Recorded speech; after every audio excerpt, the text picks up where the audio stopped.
Vamos falar hoje da famosíssima CMB, a radiação cósmica de fundo. Qual que é a historinha por trás da radiação cósmica de fundo? Ela foi proposta primeiro, teoricamente, ali na década de 40, logo depois que se conseguiu resolver as equações da relatividade do Einstein, se chegou à conclusão de que, se tudo tivesse começado com uma grande expansão, lá no início do universo, deveria existir essa radiação permeando o nosso universo. Isso foi, teoricamente, proposto na década de 40, gastou-se mais alguns anos, ali pelos meados da década de 60, em 64, o Penzias e o Wilson, dois pesquisadores famosíssimos, trabalhavam no Bell Laboratories, através de radiotelescópio, eles descobriram pela primeira vez, fizeram a descoberta experimental da CMB, da radiação cósmica de fundo. Precisou de mais alguns anos, ali na década de 90. A NASA construiu um satélite chamado COBE, depois teve um satélite chamado VAP e depois a Agência Espacial Europeia lançou o famosíssimo Planck. Com esses satélites, a gente conseguiu ter uma imagem do que seria essa radiação cósmica de fundo. A melhor imagem que a gente tem até o momento da radiação cósmica de fundo é nada mais nada menos do que do Planck, do Telescópio Espacial Planck, que é um telescópio espacial da Agência Espacial Europeia. Muito bem, aí só para você ter uma ideia, o que acontece com o Planck tem uma resolução. A gente precisa entender isso. Porque aí nós vamos entender o que aconteceu agora. O Planck tem uma resolução de cerca de 5 arcos de minuto. Então o que a gente está vendo ali, a gente consegue diferenciar as coisas que têm até 5 arcos de minuto, menos que isso não dá, beleza? Muito bem. O Planck obviamente tem uma grande vantagem porque ele está no espaço. Aqui na Terra a gente tem um telescópio, ele é chamado de ECT, que é o Atacama Cosmology Telescope. Ele é um telescópio que tem 6 metros de diâmetro, que é praticamente impossível de se lançar no espaço. O James Webb está aí, mas não com essas características. E o ECT ele tem essa condição de fazer uma imagem parecida com a que o COBE fez, parecida com o que a VAP fez e parecida com o que o Planck fez também. E foi isso que os pesquisadores fizeram agora, usaram o ECT que tem uma resolução de 1 arco de minuto, ou seja, a resolução dele é 5 vezes melhor do que a resolução do Planck. E fizeram uma imagem do que seria o nosso universo. Quando ele estava lá no início da vida, eu não falei aqui, mas a radiação cósmica de fundo, ela começou a ser propagada quando o universo tinha apenas 380 mil anos e é a partir dela, por exemplo, que a gente calcula a idade do universo, ela é usada para isso, e a gente chega hoje na idade que nós temos de 13,77 bilhões de anos. Muito bem.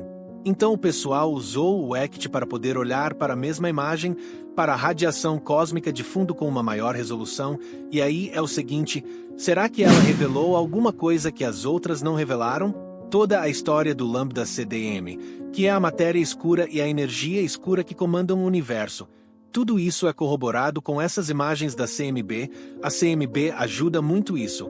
Ajuda a gente a ter uma ideia do que está acontecendo com o universo.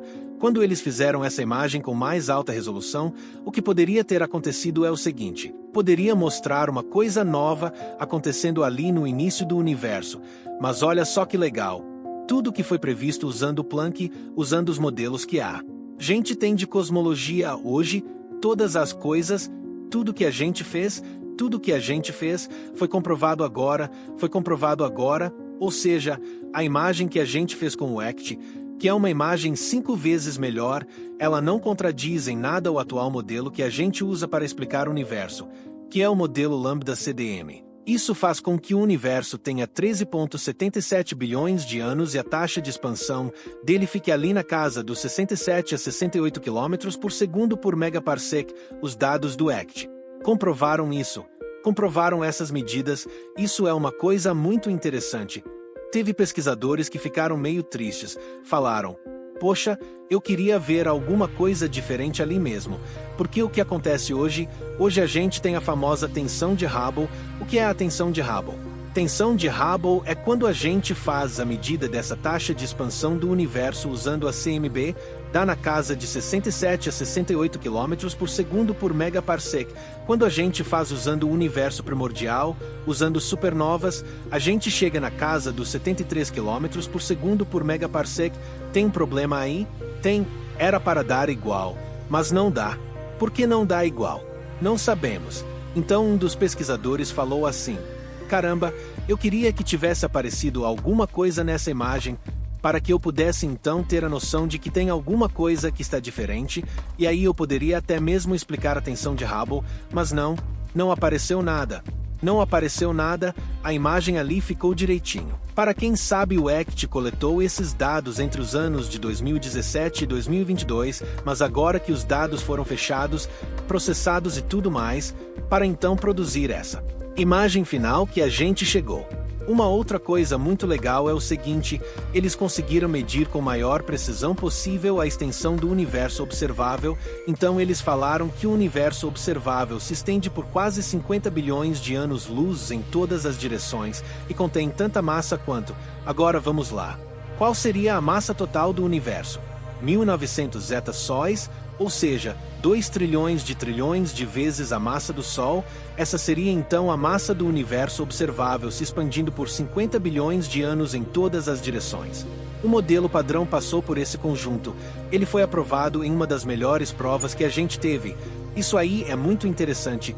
E a imagem que a gente está vendo é do nosso universo quando ele era nada mais nada menos do que um bebê. Então nós temos agora a melhor imagem do nosso universo quando ele era um bebê. É como se a gente tivesse que montar um álbum de fotografias do nosso universo e estava faltando uma imagem boa. Às vezes a gente tirou uma imagem do bebê com uma câmera muito ruim. Agora nós fomos lá e fizemos uma imagem com uma câmera muito melhor, e é isso que o ECT conseguiu fazer para a gente. Então, espetacular, a melhor imagem do universo quando ele era um bebê, e comprovando aí o modelo lâmina CDM, teve gente que não gostou porque queria ver coisa diferente. Se a gente visse coisa diferente, a gente poderia bolar alguma solução para a radiação, para a tensão de Hubble, e mediram aí o universo, observável, o que é muito legal. E o que mais? Acho que é isso, né? Acho que é isso.